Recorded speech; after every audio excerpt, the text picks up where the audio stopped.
எல்லோருக்கும் வணக்கம். நம்ம இன்னைக்கு லக்ஷ்மி கிச்சன் ரெசிபீஸ்ல ரொம்பவே சூப்பரான ஒரு ஸ்நாக்ஸ் தான். இப்போ நம்ம எல்லாரும் லாக்டவுன் டயத்தில் இருக்கோம். நம்ம வெளியில போயிட்டு குழந்தைங்களுக்கோ இல்லை நம்மளுக்கோ எதுவுமே வாங்க முடியாத மாதிரி சூழ்நிலையாக இருக்குது. இப்போ நம்ம அதுக்கான டைமில் தான் இப்போ நம்ம ஒரு குட்டி ஸ்நாக்ஸ் நம்ம டீ போடுற டயத்தில் ரொம்ப சூப்பராக செய்ய போகிறோம்.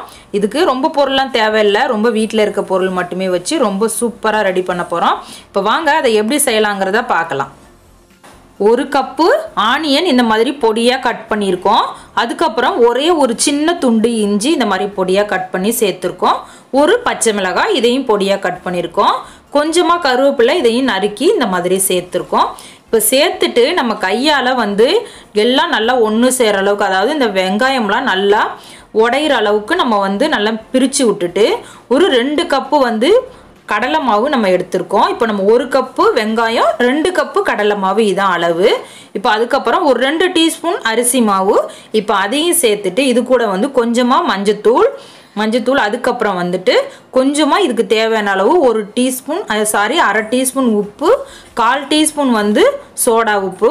இப்போ இதையும் சேர்த்துட்டு இவ்வளோதாங்க, வேறு எதுவும் இல்லை. இப்போ நம்ம எல்லாம் நல்லா மிக்ஸ் பண்ணி விடுற அளவுக்கு நல்லா கையால் இந்த மாதிரி கலந்து விட்டுட்டு நம்ம தண்ணி கொஞ்சம் கொஞ்சமாக ஊற்றி இந்த மாதிரி நம்ம கலந்துக்க போகிறோம். இப்போ பாருங்கள், எல்லாம் நல்லா கொஞ்சம் கொஞ்சமாக தான் தண்ணி சேர்க்கணும், ஒரே தெரியாக ஊற்றிடக்கூடாது, ரொம்ப தண்ணியாகிடும், அப்புறம் நம்ம பொரிச்சு எடுக்கிறதுக்கு நல்லா வராது.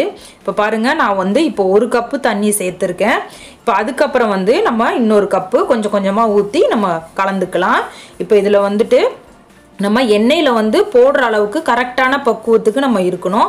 இப்போ அது வரையும் நம்ம கொஞ்சம் கொஞ்சமாக தண்ணி ஊற்றி நம்ம நல்லா இதே மாதிரி நல்லா இந்த பக்குவத்துக்கு வர்ற வரையும் நம்ம பிசைஞ்சு எடுத்துக்கலாம். ரொம்ப கட்டியாகவும் ஆகிடக்கூடாது, ரொம்ப தண்ணியாகவும் ஆகிடக்கூடாது. இப்போ பாருங்கள், இது சூடு எண்ணெய். இப்போ இதில் ஒரு அரை கரண்டி போல் நம்ம சேர்த்துக்கலாம். இப்போ இது சேர்க்கும் போது நல்லா நம்மளுக்கு எண்ணெய் இதில் குடிக்காது, அதே சமயம் நல்லா மொறுமொறுன்னு கிடைக்கும் ஸ்நாக்ஸு. அதுக்காக தான் நம்ம இதை சேர்த்துருக்கோம். இப்போ பாருங்கள், எண்ணெய் நல்லா காஞ்சிருச்சு. இப்போ இதில் நம்மளுக்கு தேவையான சைஸில் நான் சின்ன சின்னதாக தான் போட்டிருக்கேன், ஏன்னா சீக்கிரமாக வெந்துடும் இல்லையா, அதுக்காக வேண்டி. இப்போ இதே மாதிரி நம்ம சின்ன சின்ன பீஸாக போட்டுக்கலாம். இப்போ இவ்வளோ தாங்க, நம்ம டீ போடுற டயத்துலேயே ரொம்ப சிம்பிளாக வீட்டில் இருக்க பொருளை வச்சு ரொம்ப டேஸ்டியாக ஹெல்த்தியான ஒரு ஸ்நாக்கு நம்ம வீட்டிலேயே ரெடி பண்ணிடலாம். நம்ம இது போய் கடையில் கூட வாங்கணுங்கிறது கிடையாது. இப்போ பாருங்கள், இதை அப்படியே நம்ம ஒரு பக்கம் நல்லா வெந்துருச்சு, அதுக்கப்புறம் இன்னொரு பக்கமும் நம்ம திருப்பி போட்டுக்கலாம். இப்போ ஒரு 5 நிமிஷத்துலேயே நம்ம ரெடி பண்ணிட்டோம் பாருங்கள், ரொம்ப சூப்பராக ஒரு ஸ்நாக்ஸு.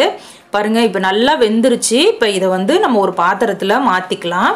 மாற்றிக்கிட்டு அதுக்கப்புறம் மீதம் இருக்கிறதையும் நம்ம இதே மாதிரி பக்குவத்தில் நம்ம செய்து எடுக்க போகிறோம்.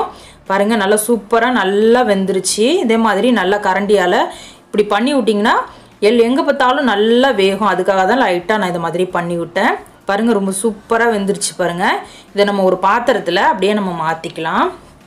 நான் எல்லாத்தையும் எடுத்துட்டேன். இப்போ இதுக்கப்புறம் மீதம் இருக்கிற மாவையும் நம்ம செய்து எடுத்துக்க போகிறோம். இப்போ பாருங்கள், நான் 2வது மீதம் உள்ள மாவெல்லாம் செய்து எடுத்துட்டேன்.